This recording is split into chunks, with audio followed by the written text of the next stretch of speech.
نحمده ونصلي ونسلم على رسوله الكريم اما بعد. عزیزان گرامی،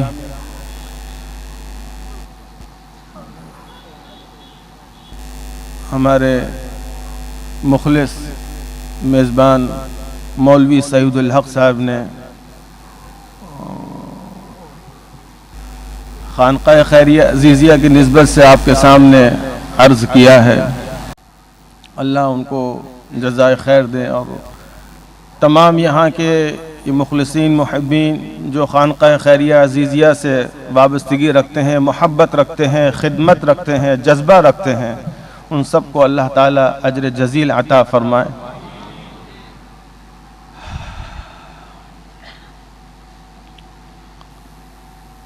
کئی سال کے بعد آنا ہوا ہے یہاں پر، اور ہر دفعہ الحمدللہ ایک نیا شوق اور ذوق لوگوں میں نظر آ رہا ہے، اس میں کوئی کلام نہیں. اور ایک نازک دور سے خانقاہ خیریہ عزیزیہ کا گزر ہوا، جب ایک محترم جلیل القدر شیخ اس خانقاہ کے شیخ حضرت شیخ محمد معصوم صاحب رحلت کر گئے. تو گزشتہ 2 دن قبل بھی اس عاجز نے اس بات کا اظہار کرا تھا کہ خانقاہی سلسلے میں جو خاص روح ہوتی ہے وہ قلب اور نفس کے اصلاح کے ساتھ اپنے شیوخ کی روحانیت سے فیضیاب ہونے کی ہوتی ہے. اب وہ چاہے خانقاہ نقشبندیہ ہو، چاہے قادریہ ہو، چاہے چشتیہ ہو، چاہے سہروردیہ، یا کوئی سلسلہ مبارکہ جو بڑے حضرات نامی گرامی سلاسل ہیں ان کے ہوں، جب تک وہ قلب اور نفس کی اصلاح کے ساتھ اپنے شیوخ سے جڑنے کی کوشش رہے گی یا اس میں کامیابی رہے گی، تو سمجھو وہ خانقاہ کی حرارت باقی ہے. اور جہاں پر وہ باطنی تعلق کمزور پڑ گیا تو خانقاہوں میں بہت سے وہ معاملات ہیں، امور ہیں جو محفل مجلس میں ادا کیے جاتے ہیں، جن سے ایک ماحول بنایا جاتا ہے کہ ذکر الہی میں ہم لوگ مشغول ہو رہے ہیں. تو محفل اور مجلس میں مشغول ہونا اسی وقت اثر انگیز ہوگا، تاثیر رکھے گا، جب باطن کا معاملہ مضبوط اور درست ہوگا یا درستگی کی طرف چل رہا ہوگا. تو بہرحال شیخ محمد معصوم رحمۃ اللہ علیہ نے جو بھی اپنی خانقاہی ذمہ داری کو سمجھتے ہوئے اور جو ان کا باطنی معاملہ تھا اپنے شیخ محترم اور اپنے شیوخ کے سلسلے میں، اور اللہ کے ہاں جو احساس ہر بندہ مومن کو ہونا چاہیے کہ اپنے کسی کام کا اور فیصلے کا جواب دینا ہے اللہ کے ہاں، تو انہوں نے کن نکات کی بنا پر، کس اشارے کی بنا پر، کیونکہ یہ کوئی ان کا کسی سے مشورہ نہیں بلکہ ایک باطنی کچھ یقین حاصل کرنے کے بعد یہ فیصلہ تھا کہ خانقاہ دہلی حضرت شاہ عبداللہ ابوالخیر فاروقی رحمۃ اللہ علیہ کی خانقاہ سے، اور وہاں کے جو بھی ذمہ دار، اب وہ ذمہ دار اکیلے ہم ہی تھے وہاں کے، تو ان سے ایک ایسا ربط انہوں نے بنوا دیا اپنے اہل خانہ اور اپنے اہل سلسلہ لوگوں کے لیے کہ دیکھو سال میں ایک مرتبہ ان کو مدعو کر لو اور ان کو یہاں پر اپنی مجلس میں ان کی سربراہی میں اس مجلس کا انعقاد کر لو جو فاتحہ شریفہ ہر سال ہوتی ہے حضرت شاہ عبداللہ ابوالخیر فاروقی رحمۃ اللہ علیہ کی اور حضرت شیخ عبدالعزیز کھلنوی رحمۃ اللہ علیہ کی. اور خانقاہ کے بہت سے نظام پر ہم کو ایک ید طولہ دے دیا، مطلب وہ ہاتھ جو اونچا رہتا ہے کہ بھئی یہ فلاں فلاں صاحبان اہل خانہ میں سے آپ کے ساتھ رہیں گے، آپ جیسا سمجھے مناسب وہ آپ فیصلہ فرما لیجئے گا۔ اور بہت ہی مختصر وقت میں انہوں نے یہ فیصلہ فرمایا۔ پھر وہ علیل چل رہے تھے اور زیادہ ان سے تفصیل میں ہماری گفتگو نہ ہو سکی۔ وہ بیمار ہوئے، دہلی علاج کے لیے آئے، آپریشن ہوا، بڑا ایک مرحلہ تھا، شفایاب ہو کے گئے الحمدللہ۔ لیکن اللہ کا حکم، وقت جس کا پورا ہو چکا ہو تو لمحہ بھر نہ آگے کھسکے نہ پیچھے جائے۔ اللہ نے ان کو بلا لیا اپنے پاس، وہ تو چلے گئے۔ لیکن خانقاہ خیریہ عزیزیہ کوئی خالی نہیں تھی۔ ماشاءاللہ بہت سنجیدہ ان کے برادر محترم حضرت خواجہ محمد صادق صاحب بہت سنجیدہ شخص تھے، اور ان کے پوتے صاحبان یا ان کی اولاد میں مل کر سمجھا کر اس بات کو ہو سکتا تھا، اور کم از کم خواجہ محمد صادق صاحب رحمہ اللہ کی شخصیت کوئی مجہول نہیں تھی، خدا نہ کرے۔ لیکن بہت ہی ایک عجیب و غریب ان کا فیصلہ تھا، اور اس سے بڑی سعادت اور ان صاحبان حضرت کھلنوی کے گھر کے صاحبان کی اس فیصلے پر ایک اتفاق رکھ کر اس کو برقرار رکھنا، یہ اپنے آپ میں ایک مثال تھی اور ہے۔ ایسی مثال میں سمجھتا ہوں کسی خانقاہ میں اب دیکھنے کو نہیں ملے گی۔ اس کی وجہ کیا تھی؟ کس چیز کا ڈر تھا؟ ڈر نہیں تھا، محبت جو تھی وہ رگ و ریشے میں پری ہوئی تھی۔ محبت کس کی؟ حضرت شیخ عبدالعزیز کھلنوی رحمت اللہ علیہ کے واسطے سے محبت ان کے شیخ محترم کی، حضرت غوث دہلوی شاہ عبداللہ ابوالخیر فاروقی رحمت اللہ علیہ کی محبت اور ادب ان سب کے رگ و ریشے میں پری ہوئی تھی۔ اس کے آگے چو چرا نہ ہوئی۔ ہاں اگر دہلی خانقاہ کے علاوہ کسی فرد کا فیصلہ ہوتا، واللہ عالم کب تک برقرار ہوتا، کیا ہوتا، لیکن یہ تعلق جو تھا، آپ لوگ تو ابھی 25 سال میں ہی سمجھ رہے ہیں، لیکن یہ تعلق تو 100 سال سے اوپر کا ہو چکا ہے۔ حضرت شیخ عبدالعزیز کھلنوی کی ملاقات اپنے شیخ محترم سے، اور پھر ان کے پاس سال بسال جانا اور ان سے فیضیاب ہونا، ان کے پاس خانقاہ کے باہر کے حصے میں قیام کرنا، اپنے خرچے پر رہنا، اور کئی کئی دن تک حضرت شاہ ابوالخیر رحمت اللہ علیہ کے ذکر حلقہ اور مراقبہ میں شریک ہونا، الحمدللہ باطن کی جلا انہوں نے حاصل کری تھی۔ قلب اور نفس کے تصفیہ اور تزکیے میں انہوں نے کمال حاصل کیا تھا، ان کو اجازت خلافت ملی۔ پھر اپنے عقیدت مند اپنے مریدان کے حلقے کو لے کر آپ تشریف لاتے تھے، اور یہ سلسلہ ہر سال رہا، حتیٰ کہ بیچ میں سال میں 2 مرتبہ آ گئے۔ ایک مرتبہ آئے، پھر اگلی مرتبہ آئے تو حضرت شاہ ابوالخیر صاحب رحمت اللہ علیہ نے ازراہ شفقت فرمایا، مولوی عبدالعزیز سال میں 1 مرتبہ کافی ہے۔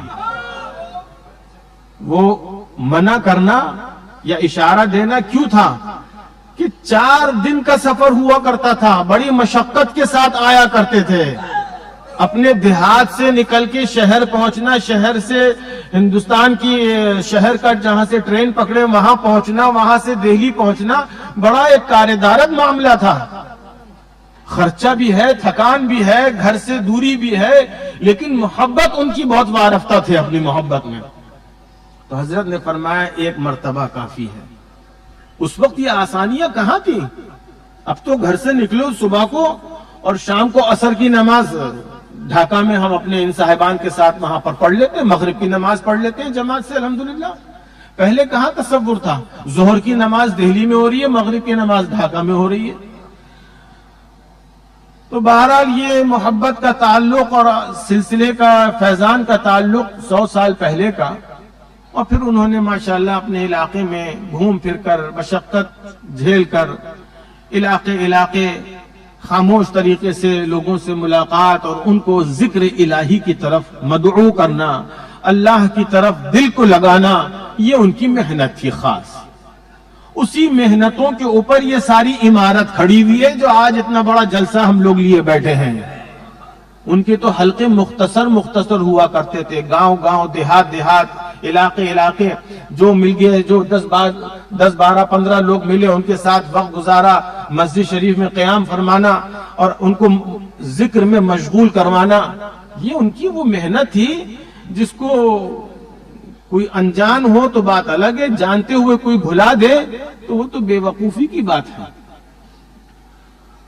تو اس ذکر اور اس قلبی تعلق کو مضبوط بنائے رکھنے اور خانقاہ خیریہ عزیزیہ گناگرہ کاٹی میں جو ایک ولولہ اور جوش اور محبت جو شیخ محمد معصوم صاحب اب احساس کرتے تھے کہ اب بڑھ گئی ہے اور ان لوگوں کے ذوق کو ایک شکل ملی رہے، ان کو ایک ٹھہراؤ ملا رہے، اس کے لیے انہوں نے یہ مناسب سمجھا۔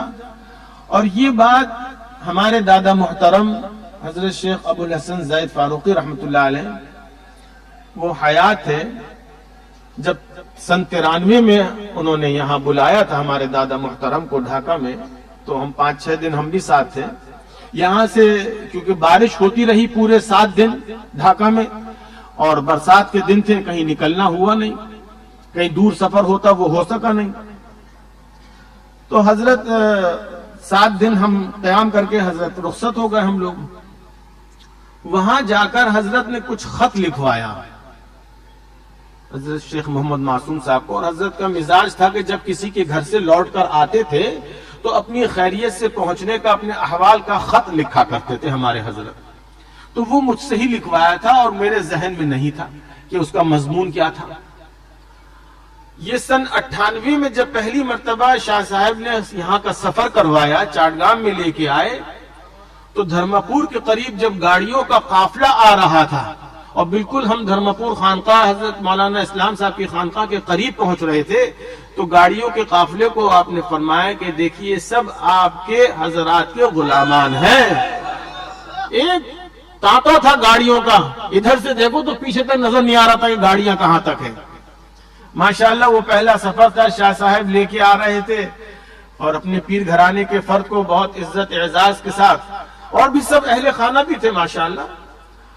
پھر انہوں نے گاڑی میں کہا کہ آج میں نے وہ بات پوری کر دی جو آپ کے دادا محترم نے اشارہ دیا تھا، اور میں نے دیکھا ان کی طرف، میں اور وہ گاڑی میں تھے، تو مسکرائے اور کہا آپ کو یاد نہیں؟ میں نے کہا کہ میں سمجھا نہیں۔ میں نے کہا کوئی بات کہی ہوگی حضرت نے اکیلے میں؟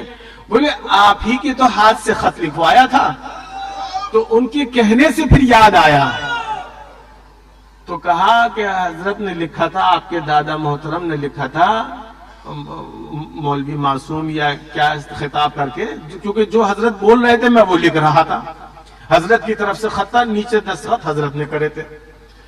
تو آپ نے فرمایا کہ حضرت نے کہا کہ میاں اب اگلی بار پتہ نہیں ہم رہے نہ رہے،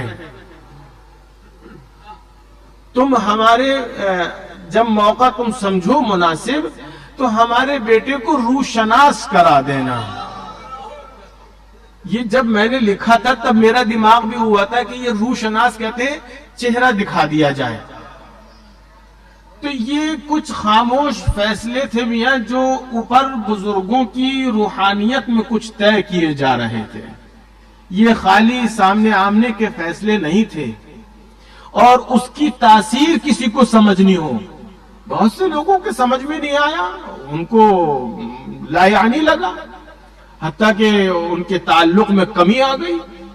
لیکن اس نزاکت کو کوئی سمجھے کہ اتنے بڑے گھرانے نے جو شاہ صاحب کے ان کی زندگی میں ان کی قدر منزلت، ان کے رتبے کو ماننے جاننے والے لوگ تھے، وہ تمام کے تمام الحمدللہ جڑے رہے، ان کے گھرانے کے لوگ، اور سب نے اس فیصلے کو قبول کرا۔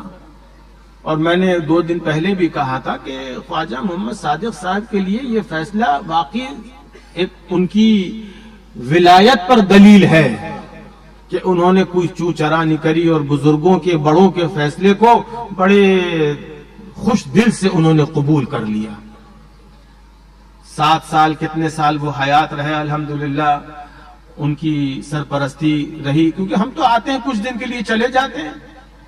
اب باقی لوگوں سے ملنا اور سال کے موقع ہوتے ہیں فاتحہ کا اور محفل کا، جو بھی محفل کا اس میں اس کو سنبھالنا، لوگوں سے ملنا، الحمدللہ انہوں نے وہ خدمت انجام دی. وہ تشریف دنیا سے لے گئے تو ہمارے خواجہ زبیر صاحب، انجینئر حضور ان کو سب لوگ کہتے تھے، انہوں نے ماشاءاللہ اس ذمہ داری کو اس کو سنبھالا. پھر خواجہ صبغت اللہ صاحب جو منجلے صاحبزادے تھے خواجہ حضرت شاہ محمد عبد الرحیم صاحب رحمۃ اللہ علیہ کے، مختصر وقت ملا ان کو، لیکن انہوں نے بھی ماشاءاللہ بڑی مستعدی سے ذمہ داریاں انجام دی اور لوگوں کو دلی اطمینان ملا خانقاہ کی خدمات میں مشغول ہونے کا، اور یہ کام ہو جائے الحمدللہ خوب انہوں نے کروایا اور لوگ مطمئن تھے. جو طریقت سے متعلق کچھ بات بتانی سمجھانی ہے، کچھ نزاکت ہے، کچھ اس میں ہم سے مشورہ ہوا کرتا تھا.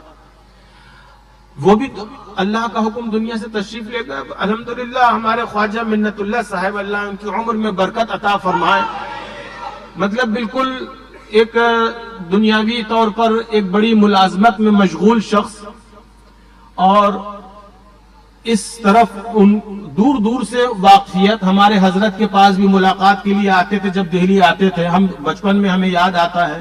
اور پھر شاہ صاحب کی رحلت کے بعد جب کبھی دلی میں ان کو اپنی کانفرنس میں آنا ہوتا تھا تو رات کو چاہے آدھا پون گھنٹے کے لیے وہ فون کر کے ہم سے ملنے آتے تھے. ایک محبت تھی ان کو جو وہ لے کے آتی تھی، ورنہ ان کی بھی ذہن میں نہ تھا کہ بھئی کبھی ایسی بھی ذمہ داری مجھے یہ سنبھالنی ہوگی. لیکن ذمہ داری کو سنبھالنا یہ چیز کہ بھئی ایک انتظام کو دیکھنا کرنا، اتنی بڑی جمعیت جو جمع ہوتی ہے خانقاہ خیریہ عزیزیہ میں، ان کی تسلی تشفی ہو، اور جو بھی اپنا عاجزانہ تعلق اپنے بزرگوں سے ہے اس کے طفیل ان کے لیے دعا کر لی جائے. کوئی زیادہ کوئی پیچیدہ بات ہے تو بھئی ہم موجود ہیں، فون سے بھی رابطہ کرنا بہت آسان ہوتا ہے. وقت دے دیا، ہم نے بات کر لی، 15-20 منٹ بات ہو گئی. سال میں ایک دفعہ تو آنا ہو جاتا ہے، کبھی کبھی ہم کسی سال دوسری مرتبہ بھی آ جاتے ہیں. تو الحمدللہ اس طریقے پر یہ ذمہ داری چل رہی ہے. اور اب میں اس بات کی طرف آؤں گا کہ دیکھیں، ہم جو خانقاہ سے جڑے اور یہ خانقاہ کے اہل خانہ صاحبان نے جو ہمارا ساتھ دیا، تو اس خانقاہی نظام کی حرارت کو برقرار رکھنے کے لیے کوشاں ہوئے، وہ بھی اور ہم بھی. ہمیں یہ، کیونکہ آپ لوگ جو دہلی آتے ہیں ان کو پتا ہے کہ بھئی ہمارے حضرت کا مزاج ایک عالمانہ اور بزرگی کے اعتبار سے مزاج میں ایک جلال تھا. وہ بہت مناسب طبیعت کے ساتھ کوئی آئے تو ملاقات کرتے تھے. زیادہ اس نے دنیا داری کی باتیں کری، بس سنا، اچھا میاں اب جاؤ، وہ زیادہ بٹھاتے نہیں تھے. تو سادگی تھی حضرت کے طور طریقے میں. ہم نے اپنی خانقاہ میں وہی ماحول دیکھا، اور جو بھی لوگ آتے تھے تو ان سے ان کے احوال، ان کا ذکر وغیرہ سے متعلق ان کو تلقین دینا کرنا. تو ہمارے لیے اتنی بڑی جمعیت میں آنا اور بیٹھنا، جمعیت کہتے ہیں بڑے ایک اجتماعی کیفیت، جیسے آج ماشاءاللہ بیٹھے ہیں، اس میں بیٹھنا کرنا یہ کم ہوا کرتا تھا. لیکن محفلیں وہاں بھی ہوتی ہیں خانقاہ میں. ایک عمومی جو ذوق اور شوق ہوتا ہے وہ یہاں پر سادہ طبیعت مخلصین میں بے پناہ دیکھنے کو ملتا ہے. کل ہماری آمد ہوئی اس علاقے میں، کس جوش اور خروش سے سب نے استقبال کرا اور کیسے نعرے تھے اور ایک والہانہ انداز تھا. تو ہم نے کل بھی کہا تھا کہ میاں اگر وہ حضرات ہی موجود ہوتے تو اس وقت کیا حال کر رہے ہوتے ہیں. آج تو ہم ان کی نسبت سے آ رہے ہیں، ہمیں تو عزت بھی مل رہی ہے تو ان اکابر کی وجہ سے مل رہی ہے. ان حضرات کے طریقے کو برقرار رکھنے کی ہماری تھوڑی بہت جو بھی کوشش ہے وہ چل رہی ہے. اسی کوشش کی بنا پر شاید آپ کے دلوں پر اثر محبت ہے برقرار. جو آج 22-23 سال ہو گئے شیخ محمد معصوم رحمہ اللہ کو رحلت فرمائے، لیکن الحمدللہ لوگ بڑے ہی بڑے ہیں. خانقاہ گناکر کاٹی میں بھی لوگوں کی آمد میں اضافہ ہوتا ہے، شوق سے آتے ہیں، ملتے ہیں. تو یہ تو ہمارا اس تعلق کے اوپر ایک مختصر اس کا اظہار تھا. خانقاہ کا مالک جو لفظ کہا جاتا ہے وہ مجھے پسند نہیں آتا. خانقاہ کا مالک تو خانقاہ کے بزرگوں کی نسبت ہے، وہ نسبت تعلق مع اللہ، اس کے طفیل جو بزرگوں کے روحانی اشارے چل رہے ہیں اسی سے ہی ہم لوگ پروان چڑھتے ہیں. ہمارے فیصلوں میں ایک اچھا پہلو نمایاں ہو جاتا ہے، کوئی ایسی بات ہماری طرف سے ظاہر ہو جاتی ہے، یہ ہم سمجھتے ہیں کہ ہم اپنے ان بزرگوں کے مقام بزرگ کا لحاظ رکھے اس ذمہ داری کو بطور خدمت کے ادا کرنے آتے ہیں. تو جب اپنا ذہن ہمارا یہ ہوتا ہی نہیں، مانا کہ بھئی ایک بڑی ایک تعداد ہے وہ ہم کو اپنا بڑا اور پیر مان رہی ہے، لیکن پیر تو بہرحال وہ ہمارے حضرات کی نسبت ہے. ہمیں ادھر کی طرف رجحان رکھنا ہوتا ہے. ایک پہلو ہوتا ہے جیسے سکے کے دو پہلو ہوتے ہیں، ادھر کریں گے تو ایک پہلو ہماری طرف ہوگا، ایک پہلو پیچھے کی طرف ہوگا. تو ایک پہلو تو یہ ہے کہ بھئی ہم سامنے آپ کے بیٹھے ہیں، آپ ہمارے سامنے بیٹھے ہیں، اب عزت دے کے ہم کو اتنے اونچے اسٹیج پہ بٹھا رکھا ہے. لیکن ایک پہلو اور بھی ہوتا ہے، وہی پہلو اگر مضبوط رہے گا تو انشاءاللہ محفل میں ایک رنگ رہے گا اور کیف رہے گا، ورنہ پھر ایک عام جلسہ ہو جائے گا. یہ جیسے اپنا 5-4 مقرر صاحبان بلا لیے اور تقریریں کروا لی اور نعت خواں آ گئے. وہ محفلات میں اور جلسوں میں جو پڑھنے والے نعت خواں صاحبان ہوتے ہیں ماشاءاللہ لحن سے اور الگ الگ اندازوں سے قرآن وہ نعت شریف پڑھ دی، سلام ہو گیا. وہ جلسے الگ ایک کیفیت ہے، خانقاہی رنگ جو ہے وہ ایک الگ رنگ ہے.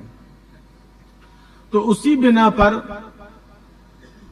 میرا اب کہنا ہے کہ آئندہ کے لیے جب بھی ہمارا ایسے موقع پر سفر ہو تو اتنا اہتمام جو ایک بہت ہی ایک اونچے قسم کا جلسے والا اہتمام ہے اس سے ذرا سا اس کو نیچے رکھا کریں.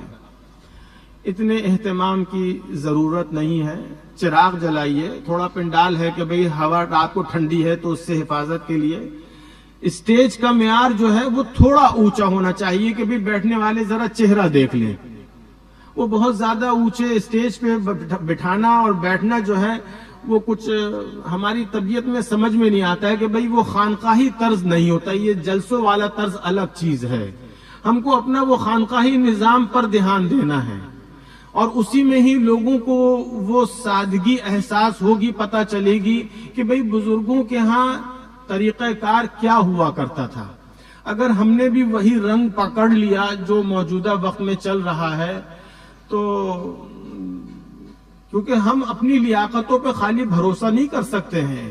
وہ جو ایک محفل میں کچھ پڑھا جاتا ہے اور کچھ بیان کیا جاتا ہے، کچھ کلام پڑھا جاتا ہے، اس میں اس وقت ہمارے قلوب کا جھکاؤ ایک صحیح طریقے پر جب ہوگا تو ہمارے بزرگ جو بھی حضرات جن کے تصرف توجہ سے ہم کو سلیقے ملے ہیں تو ان کی توجہات کا اثر مل جائے گا. لیکن اگر ہم بہت زیادہ ایک دنیا داری والے نظام کی طرف آ جائیں گے تو وہ جو لطیف ایک کیفیت ہے بزرگوں کی توجہات کی وہ پھر ملنی مشکل ہو جائے گی. اور بہت جگہوں پر یہ ایک پریشانی ہو گئی ہے کہ ایک رسم کے طور پر کچھ مجلسیں ہو جاتی ہیں اور ایک اپنا جو بھی ہے بہرحال وہ صاحبان اپنا پڑھ لیتے ہیں اور کر لیتے ہیں، لیکن دلوں کو وہ رقت، حلاوت اور ایک عاجزی کے ساتھ اللہ کے ساتھ ایک خاص ربط بننا، یہ مجلس کا محاصل ہونا چاہیے.